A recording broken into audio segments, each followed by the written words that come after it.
Welcome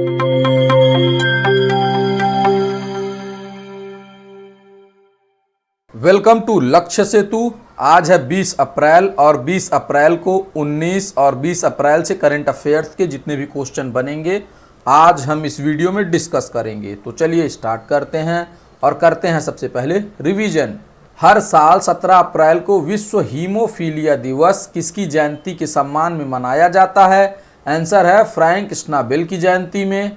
सर्वोच्च न्यायालय के हालिया फैसले के अनुसार दहेज निषेध अधिनियम 1961 की कौन सी धारा पीड़ित पक्ष यानी दुल्हन या उसके परिवार को दहेज देने की बात स्वीकार करने पर मुकदमे से सुरक्षा प्रदान करती है? आंसर है धारा 7 क्लास 3। राज्यसभा के उपसभापति के रूप में लगातार तीसरी बार निर्विरोध निर्वाचित होने वाले पहले मनोनीत सदस्य कौन बने हैं? तो आंसर है हरिवंश नारायण सिंह जी। प्रधानमंत्री नरेंद्र मोदी की अध्यक्षता में होने वाले भारत के पहले उच्च स्तरीय CAPF सम्मेलन का मुख्य उद्देश्य क्या है? तो इसका मुख्य उद्देश्य है आंतरिक सुरक्षा और बलों के बीच संस्थागत समन्वय मजबूत करना।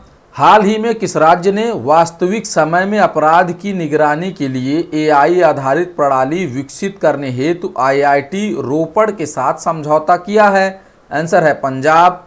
हाल ही में फिलीपींस अमेरिका के नेतृत्व वाली किस महत्वपूर्ण पहल में 13वें सदस्य के रूप में शामिल हुआ जिसका उद्देश्य सेमीकंडक्टर आपूर्ति श्रृंखला को सुरक्षित करना है? तो आंसर है पैक्स सिलिका।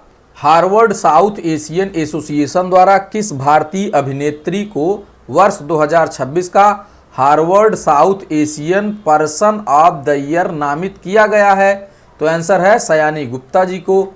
हाल ही में LIC ने अपने ग्राहकों और एजेंटों के लिए कौन से 2 नए डिजिटल एप्लीकेशन लॉन्च किए हैं? तो पहला है माई LIC और दूसरा है सुपर सेल्स साथी। ठीक है, ये 2 ऐप लॉन्च किया है। आयुष चिंतन शिविर 2026 का उद्घाटन किस शहर में किया गया? तो आंसर है नई दिल्ली में। हाल ही में खबरों में देखने को मिले डिलेनिया नगालिम का मतलब क्या है? तो ये है पौधों की नई खोजी गई प्रजाति। ठीक है, ये तो है कल का रिवीजन। अगर वीडियो अच्छी लग रही हो आप लोगों को तो वीडियो को लाइक शेयर और चैनल को सब्सक्राइब जरूर करें जिससे हमारे वीडियो का सबसे पहले नोटिफिकेशन आपके पास पहुँचे। और हमारे करंट अफेयर्स की इस सीरीज को आप लोग फॉलो करिए। ठीक है, आगे बढ़ते हैं और देखते हैं सबसे पहला क्वेश्चन। हर साल 18 अप्रैल को मनाए जाने वाले विश्व धरोहर दिवस की वर्ष 2026 की थीम यानी विषय वस्तु क्या रखी गई है? तो इसका थीम है संघर्षों और आपदाओं के संदर्भ में जीवित विरासत के लिए आपातकालीन प्रतिक्रिया। ठीक है, विश्व धरोहर दिवस वैश्विक स्तर पर सांस्कृतिक और प्राकृतिक विरासत की सुरक्षा और उनके प्रति जागरूकता बढ़ाने के लिए मनाया जाता है। इसे स्मारकों और स्थलों का अंतर्राष्ट्रीय दिवस भी कहा जाता है। वर्ष 1982 में ICOMOS यानी स्मारकों और स्थलों पर अंतर्राष्ट्रीय परिषद ने इसका प्रस्ताव दिया था जिसे यूनेस्को ने 1983 में आधिकारिक मान्यता दी। वर्ष 2026 की थीम केवल इमारतों पर नहीं बल्कि उन परंपराओं, कलाओं और रीति रिवाजों पर केंद्रित है जो संकट यानी युद्ध या प्राकृतिक आपदा के समय लुप्त हो सकते हैं। ठीक है, 2026 तक भारत में कुल 44 यूनेस्को विश्व धरोहर स्थल हैं। भारत इस सूची में वैश्विक स्तर पर शीर्ष देशों में शामिल है। ठीक है, और विश्व धरोहर जो हैं वो 3 प्रकार के हैं। पहला है सांस्कृतिक जैसे ताजमहल, अजंता की गुफाएं। ठीक है, और प्राकृतिक जैसे सुंदरबन और काजीरंगा, और मिश्रित जो है जैसे कंचनजंगा राष्ट्रीय उद्यान जो सांस्कृतिक और प्राकृतिक दोनों है। तो नेक्स्ट क्वेश्चन है हर साल 19 अप्रैल को मनाए जाने वाले विश्व यकृत दिवस की वर्ष 2026 की थीम क्या है? तो आंसर है अच्छी आदतें स्वस्थ यकृत। ठीक है, यह दिवस शरीर के दूसरे सबसे बड़े अंग यानी यकृत के स्वास्थ्य के प्रति जागरूकता फैलाने और इससे संबंधित बीमारियों जैसे हेपेटाइटिस, सिरोसिस के बचाव के लिए मनाया जाता है। लीवर के कार्य, यकृत शरीर में 500 से अधिक महत्वपूर्ण कार्य करता है, जिसमें शामिल है विषहरण, रक्त से हानिकारक तत्वों को बाहर चयापचय, जिसमें भोजन को ऊर्जा में बदलता है, पित्त का निर्माण, वसा को पचाने में मदद करता है। ठीक है। जोखिम कारक, अत्यधिक शराब का सेवन, मोटापा, अस्वास्थ्यकर खान पान और मधुमेह लीवर की बीमारियों के लिए प्रमुख कारण है। ठीक है। तो नेक्स्ट क्वेश्चन है, अप्रैल 2026 में श्रीलंका की आधिकारिक यात्रा करने वाले पहले भारतीय उपराष्ट्रपति कौन बने? तो आंसर है सीपी राधाकृष्णन जी। यह किसी भी भारतीय उपराष्ट्रपति द्वारा श्रीलंका की पहली आधिकारिक यात्रा है। उन्होंने श्रीलंका के राष्ट्रपति अनुराकुमारा दिसानायके और प्रधानमंत्री हरिनी अमरासुरिया से मुलाकात की। ठीक है। उपराष्ट्रपति ने तमिल समुदाय के लिए निर्मित घरों के तीसरे चरण का वर्चुअल हस्तांतरण किया। अब तक भारतीय सहायता से कुल 50,000 घर बन चुके हैं। उन्होंने चक्रवात दितवाह से प्रभावित लोगों के पुनर्वास के लिए भारत के $450 मिलियन की सहायता पैकेज की समीक्षा की। दोनों देश पाक जलडमरू मध्य, जो कि श्रीलंका और भारत के बीच में स्थित है, जिसे हम राम सेतु के नाम से भी जानते हैं। ठीक है। इसमें मछुआरों की गिरफ्तारी के मुद्दे को मानवीय दृष्टिकोण से सुलझाने पर सहमत हुए। ठीक है। तो नेक्स्ट क्वेश्चन है, हाल ही में गुजरात का कौन सा रेलवे डिपो फाइटो रेमेडिएशन तकनीक का उपयोग करके प्रतिदिन 1.60 लाख लीटर पानी बचाने वाला भारत का पहला जल तटस्थ डिपो बना? तो इसका आंसर है कांकरिया कोचिंग डिपो। ठीक है। और फाइटो रेमेडिएशन का मतलब क्या है? तो फाइटो रेमेडिएशन का मतलब है कि यह एक पर्यावरण अनुकूलन तकनीक है, जिसमें जीवित पौधों का उपयोग मिट्टी, भूजल और सतही जल से दूषित पदार्थों जैसे भारी धातु, कीटनाशक और तेल को हटाने या नष्ट करने या उन्हें कम हानिकारक बनाने के लिए किया जाता है। ठीक है। डिपो, जो कि अहमदाबाद में स्थित है, ने यह दर्जा इसलिए प्राप्त किया है क्योंकि यह जितना पानी इस्तेमाल करता है लगभग उतना ही उपचारित करके पुनः उपयोग कर लेता है। ठीक है। फाइटो रेमेडिएशन इस डिपो की सबसे मुख्य विशेषता है। इसमें पौधों का उपयोग करके गंदे पानी को प्राकृतिक रूप से शुद्ध किया जाता है। पौधे पानी से प्रदूषकों को सोख लेते हैं। ठीक है। डिपो प्रतिदिन 1.60 लाख लीटर और साल भर में लगभग 5.84 करोड़ लीटर पानी की बचत कर रहा है। यह बचत 300 से अधिक घरेलू पानी की टंकियों के बराबर है। पानी को साफ करने के लिए 3 मुख्य चरणों का पालन किया जाता है। पहला है आर्द्र भूमि यानी वेटलैंड प्रणाली, दूसरा है रेत और कार्बन फिल्टर, यूवी कीटाणु शोधन, जो पानी को पूरी तरह सुरक्षित बनाने के लिए है। ठीक है। इस उपचारित पानी का उपयोग ट्रेनों के कोच की धुलाई और डिपो के रखरखाव के लिए किया जाता है, जिससे मीठे पानी की बर्बादी रुकती है। यह भारतीय रेलवे के नेट जीरो कार्बन उत्सर्जन और अस्थायी विकास के लक्ष्यों को प्राप्त करने की दिशा में एक बड़ा कदम है। तो नेक्स्ट क्वेश्चन है, हाल ही में भारत सरकार ने निर्यातकों की सहायता के लिए रिलीफ योजना के दायरे में किन 2 नए देशों को शामिल किया है? तो आंसर है मिस्र और जॉर्डन। ठीक है। रिलीफ का मतलब है resilience and logistic intervention for export facilitation. इस योजना का उद्देश्य पश्चिम एशिया में चल रहे तनाव के कारण समुद्री व्यापार में आ रही बाधाओं जैसे माल ढुलाई की बड़ी कीमतें और बीमा प्रीमियम से भारतीय निर्यातकों को बचाना है। यह योजना ECGC यानी भारतीय निर्यात ऋण गारंटी निगम के माध्यम से लागू की जा रही है। ECGC क्या है? तो ये उन निर्यातकों को बीमा कवर और वित्तीय सहायता प्रदान करता है जो युद्ध जोखिमों के कारण व्यापार करने में कतरा रहे हैं। ठीक है। मुख्य रूप से लघु और मध्यम श्रेणी के निर्यातक जो युद्ध और अस्थिरता के कारण बढ़े हुए रसद यानी लॉजिस्टिक खर्च को वहन नहीं कर पा रहे हैं, ये योजना इनके लिए चलाई गई है। मिस्र और जॉर्डन व्यापार के लिहाज से अत्यंत महत्वपूर्ण हैं। मिस्र स्वेज नहर को नियंत्रित करता है, जो एशिया और यूरोप के बीच का सबसे छोटा समुद्री मार्ग है। इन देशों को शामिल करने से उन भारतीय निर्यातकों को आर्थिक सुरक्षा मिलेगी जिनका माल स्वेज नहर या लाल सागर के रास्ते यूरोप और उत्तरी अफ्रीका जाता है। ठीक है, तो नेक्स्ट क्वेश्चन है, हाल ही में ब्रिटेन और फ्रांस द्वारा होर्मुज जलडमरू मध्य में नौवहन की स्वतंत्रता सुनिश्चित करने के लिए शुरू की गई अंतर्राष्ट्रीय पहल का क्या नाम है? तो इसका नाम है होर्मुज जलडमरू मध्य समुद्री नौवहन स्वतंत्रता पहल। ठीक है, इस पहल का शुभारंभ ब्रिटेन के प्रधानमंत्री कीर स्टारमर और फ्रांस के राष्ट्रपति इमैनुअल मैक्रोन ने एक आभासी बैठक के माध्यम से किया है। आभासी बैठक का मतलब है वर्चुअल। ठीक है, इस बैठक में भारत सहित लगभग 40 देशों ने भाग लिया और उल्लेखनीय है कि संयुक्त राज्य अमेरिका ने इस विशिष्ट बैठक में भाग नहीं लिया है। बाकी हमने होर्मुज जलडमरू मध्य के बारे में पिछले कई दिनों से, जब से ये ईरान और यूएसए का और इजराइल का मिला हुआ एक युद्ध जो छिड़ा हुआ है, इसी दौरान हमने कई बार होर्मुज जलडमरू मध्य के बारे में डिस्कशन किया हुआ है, तो उसे आप लोग पिछले वीडियो में जाकर देख सकते हैं। तो नेक्स्ट क्वेश्चन है, अप्रैल 2026 में पूर्वी लद्दाख गतिरोध के समाधान के बाद भारत और चीन ने किस बहुपक्षीय संगठन के ढांचे के तहत अपनी पहली द्विपक्षीय परामर्श बैठक आयोजित की? तो आंसर है शंघाई सहयोग संगठन के द्वारा। ठीक है, 16-17 अप्रैल 2026 को शंघाई में आयोजित यह बैठक 2024 के लद्दाख सीमा विवाद सुलझाने के बाद दोनों देशों के बीच संबंधों को सामान्य बनाने की दिशा में एक बड़ी पहल है।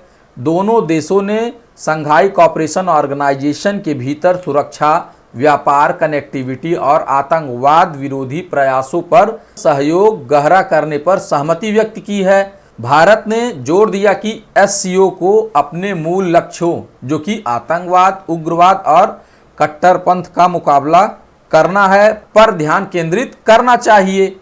चीन ने भारत की ब्रिक्स अध्यक्षता का भी समर्थन किया, जो दर्शाता है कि दोनों देश अब क्षेत्रीय और वैश्विक मंचों पर फिर से सक्रिय रूप से जुड़ रहे हैं। यहाँ पर हम लोग देख लेते हैं, शंघाई कोऑपरेशन ऑर्गेनाइजेशन की स्थापना जो है कब हुई थी? तो 2001 में। ठीक है, और इंडिया और पाकिस्तान जो है इसका हिस्सा कब बने हैं? 2017 में। ये लोग जो है 2017 में इसके पूर्ण रूप से सदस्य बने हैं। ठीक है, इसका मुख्यालय कहाँ पे स्थित है? तो बीजिंग, चाइना में।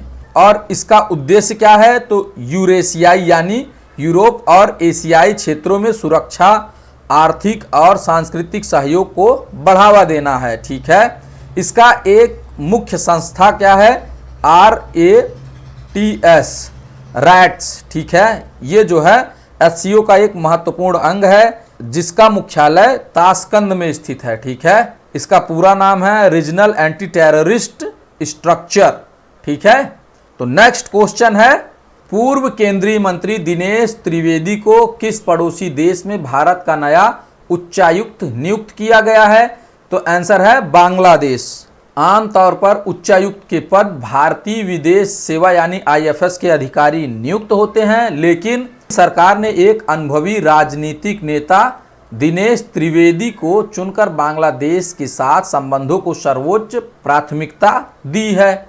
त्रिवेदी पूर्व केंद्रीय रेल मंत्री रह चुके हैं और पश्चिम बंगाल की राजनीति और भूगोल की उन्हें गहरी समझ है।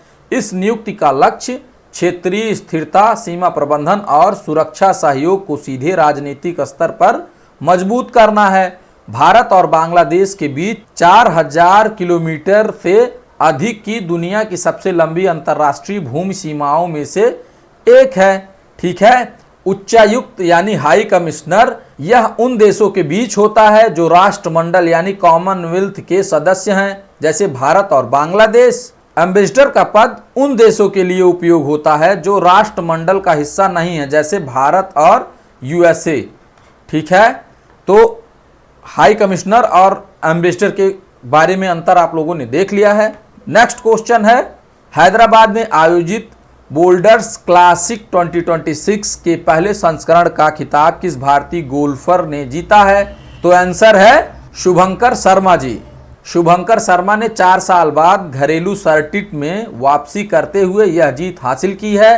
दिसंबर 2021 के बाद यह उनका पहला घरेलू टूर्नामेंट था। उन्होंने टूर्नामेंट के तीनों दिन बढ़त बनाए रखी। तीसरे दिन उन्होंने 8 अंडर 64 का स्कोर बनाकर कोर्स रिकॉर्ड की बराबरी की और बोल्डर्स क्लासिक 2026 हैदराबाद के प्रतिष्ठित boulders hills golf and country club में आयोजित किया गया था। इस टूर्नामेंट की कुल पुरस्कार राशि 1 करोड़ थी और शुभंकर शर्मा 2 बार के डीपी वर्ल्ड टूर विजेता हैं और भारत के सबसे सफल अंतर्राष्ट्रीय गोल्फरों में से एक माने जाते हैं। तो नेक्स्ट क्वेश्चन है, अप्रैल 2026 में आईसीसी द्वारा सहयोगी देशों की महिला क्रिकेट को बढ़ावा देने के लिए पहली महिला T20 इंटरनेशनल चैलेंज ट्रॉफी का आयोजन कहां किया जा रहा है?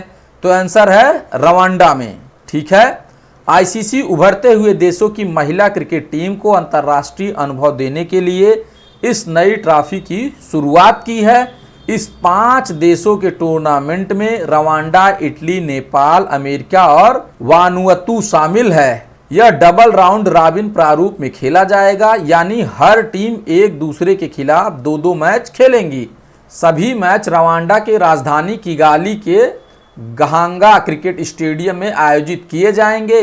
इस पहल का मुख्य लक्ष्य महिला क्रिकेट में सहयोगी देश यानी एसोसिएट नेशंस के स्तर को सुधारना और उन्हें भविष्य के विश्व कप जैसे बड़े टूर्नामेंट के लिए तैयार करना है।